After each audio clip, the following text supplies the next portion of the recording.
So எல்லாருக்கும் வணக்கம். அதாவது எங்களோட நிறைய விஷயங்களில் எங்கள் குடும்பத்தோடு ட்ராவல் பண்ணியிருக்கீங்க. நீங்கள் இல்லாமல் எங்கள் ஃபேமிலி கிடையாது.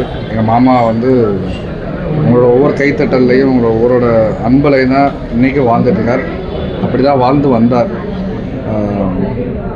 என்னோட இந்த தருணங்களில் எங்களுக்கு மிக பெரும் ஒரு ஆதரவாகவும் இருந்தது நீங்கள் மட்டும்தான், மக்கள் மட்டும்தான். எங்கள் குடும்பத்தில் நாங்கள் மட்டும்தான் அந்த 5-6 பேர் மட்டும் தான் நினச்சிட்டு இருந்தோம். ஆனால் இன்றைக்கி தான் தெரிஞ்சது இவ்வளோ பேர் இருக்கீங்க, இவ்வளோ பேர் அன்பு காட்ட இருக்கீங்க அப்படின்றது தெரிய வந்துச்சு. எல்லாருக்கும் வணக்கம். ப்ரெஸ் மீட் இந்த மாதிரி புதுசு கிடையாது. ஆனால் அப்பா இல்லாமல் முதல் வாட்டி இப்படி உட்காரதுன்றது எனக்கு ரொம்ப கஷ்டமாக இருக்குது. முதல் நன்றி வந்து பத்திரிகையாளர்கள் உங்களுக்கும் மக்களுக்கும் காவல்துறைக்கும் தான். ஏன்னா அப்பாவோட எல்லா நிகழ்வுகளையும் நீங்கள் எல்லாருமே ரொம்ப சப்போர்ட்டிவாக இருந்திருக்கீங்க. அவரை வழி அனுப்பி வைக்கும் போதும் சாமிக்கிட்ட அனுப்பும் போதும் அவர் என்ன நினச்சாரோ அதை விட 100 மடங்கு நீங்கள் ரொம்ப சப்போர்ட்டிவாக எங்கள் கூட நின்னீங்க. அதுக்கு எல்லாருக்குமே பெரிய பெரிய நன்றி. ஒருத்தரையும் தேடி என்னால் சொல்ல முடியல, அதனால் இதன் மூலமாக நான் சொல்லிக்கிறேன். மாமா சொன்ன மாதிரி தான் உங்களுடைய கைத்தட்டலில் தான் அப்பா உருவானார். எந்த இடத்துல சிரிப்பு இருக்கோ, எந்த இடத்துல நகைச்சுவை இருக்கோ, கண்டிப்பாக அப்பா அங்கே இருந்துக்கிட்டே இருப்பார். அவர் விட்டுட்டு போன பொறுப்புகள், கடமைகள் எங்களுக்கு கொஞ்சம் நிறைய இருக்குது. அதெல்லாமே முடிப்போம். அவர் விட்ட பாதையிலேருந்து கண்டிப்பாக நாங்கள் எல்லாருமே தொடருவோம் அப்படின்ற நம்பிக்கை எனக்கு அதிகமாக இருக்குது. அதுக்கு மக்கள், பத்திரிகையாளர்கள் உங்களுடைய பிளெஸ்ஸிங்ஸ் அண்ட் ஆதரவு தான் எங்களுக்கு ரொம்ப முக்கியம். ஸோ என்றைக்குமே கொடுத்துக்கிட்டே இருங்க. அண்ட் எல்லாத்துக்குமே, எல்லா அண்ணன்களுக்கும், இங்கே நிற்கிற எல்லா அண்ணன்களுக்கும் ரொம்ப ரொம்ப ரொம்ப நன்றி.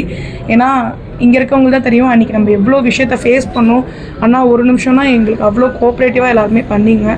ஸோ உங்கள் எல்லாருக்குமே நன்றி. பொதுமக்கள் இவ்வளோ அன்பு கொடுத்ததுக்கு ரொம்ப ரொம்ப ரொம்ப நன்றி.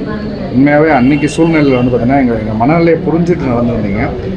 அது ரொம்ப ரொம்ப பெரிய ஒரு மன நிறைவாக இருந்தது. அதே மாதிரி அவர் வந்து ஒரு பெரிய, என்ன சொல்லுது, எங்களை பொறுத்தவரை ஒரு பெரிய லெஜெண்ட் தான் நான் சொல்லுவேன். ஏன்னா எந்த ஒரு துணையும் இல்லாமல் மேடை கலைஞர்களாக அவரோட பயணத்தை ஆரம்பித்து அதுக்கப்புறம் வந்து பார்த்திங்கன்னா சின்ன திரையாகட்டும் பெரிய திரையாகட்டும் வந்த ஒரு பயணம் வந்து பார்த்திங்கன்னா இன்றைக்கி இந்த 46 வயசில் இவ்வளோ தூரம் எங்கள் மாமா பண்ணியிருக்காருன்னு நினைக்கும் போது ஒவ்வொரு நாளும் எங்களுக்கு வந்து என்ன சொல்கிறது, இந்த மறைஞ்ச இந்த 16 நாளும் ஒவ்வொரு செகண்டும் எனக்கு வந்து ஞாபகப்படுத்திகிட்டே இருக்காரு. அது மட்டும் இல்லாமல் 1 லட்சத்துக்கு மேற்பட்ட மேடைகள் ஏறிய ஒரே மேடை கலைஞர் அவர் தான் அப்படின்றது தமிழ்நாடு அரசு சைட்லேருந்து சொல்லும் போது எங்களுக்கு ரொம்ப பெருமையாகவும் இருந்துச்சு. அதனால தான் 2008 வந்து அவர் கலைமாமணி கொடுத்தோம் அப்படின்னு அவங்க எங்கிட்ட சொல்லும்போது எங்களுக்கே சில விஷயம் அப்போ தெரிய வந்துச்சு. கிரேட் மேன், அவள் தான் சொல்லுவோம். எங்களுக்கு என்னமோ எங்களோட போயிட்டாருன்ற ஒரு எண்ணம் இல்லை. உங்கள் எல்லாரோட மனசுலையும் இதயத்துலேயே வாழ்ந்துட்டு இருக்காருன்ற மாதிரி தான் இருக்குது. எங்கள் கூடயே இருக்கிற மாதிரி தான் இருக்குது. ஒரு ஷூட் போயிருக்காரு.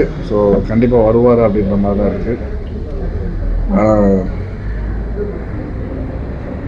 எல்லாருக்கும் நன்றி மட்டும்தான் நான் சொல்லுவேன். ஏன்னா அதை மட்டும்தான் அவர் சொல்லி கொடுத்துருக்காரு. எல்லா தருணத்துலேயும் நீங்கள் எல்லோரும் எங்கள் மேலே அன்பாகவும் சப்போர்ட்டாகவும் இருக்கீங்க. இனிமேவே இருக்கணும் அப்படின்றத அவர் சார்பாகவும் என் சார்பாகவும் கேட்டுக்கிறேன். நன்றி. தேங்க்யூண்ணா, எல்லாருக்குமே தேங்க்யூ.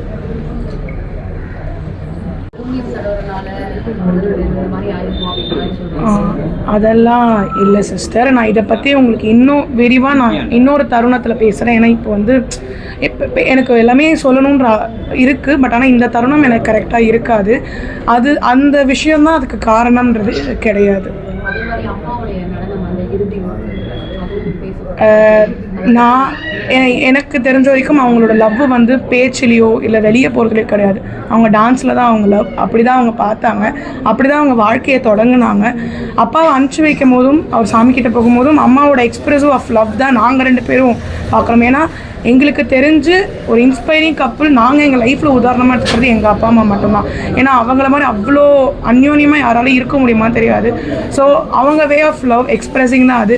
அதை விமர்சிக்கிறீங்கன்னா உங்களுடைய புரிதல் அவ்வளோதான். ஸோ அதை நம்ம எடுத்து பேசி இன்னும் பெருசாக ஆக்க வேணாம். அதுதான் சிஸ்டர். எதுக்குமே இப்போதைக்கு பதில் சொல்லக்கூடிய ஏன்னா நாங்களும் நிறைய சோசியல் மீடியா பார்த்துட்டு தான் இருக்கோம். நிறைய பேர் வந்து பார்த்திங்கன்னா நிறைய விஷயங்கள் முழுமையாக தெரிஞ்ச மாதிரி, முழுமையாக கூடயே பயணித்த மாதிரி சில பேர் சொன்னாங்க. பார்க்கும்போது எங்களுக்கே அதிர்ச்சியாக தான் இருந்துச்சு. ஏன்னா அந்த எங்களுக்கு தெரியாத நிறைய இன்ஃபர்மேஷன் அவங்க சொன்னாங்க, நிறைய பேர் சொன்னாங்க. ஸோ அதெல்லாம் எங்களுக்கே அதிர்ச்சியாக தான் இருந்துச்சு.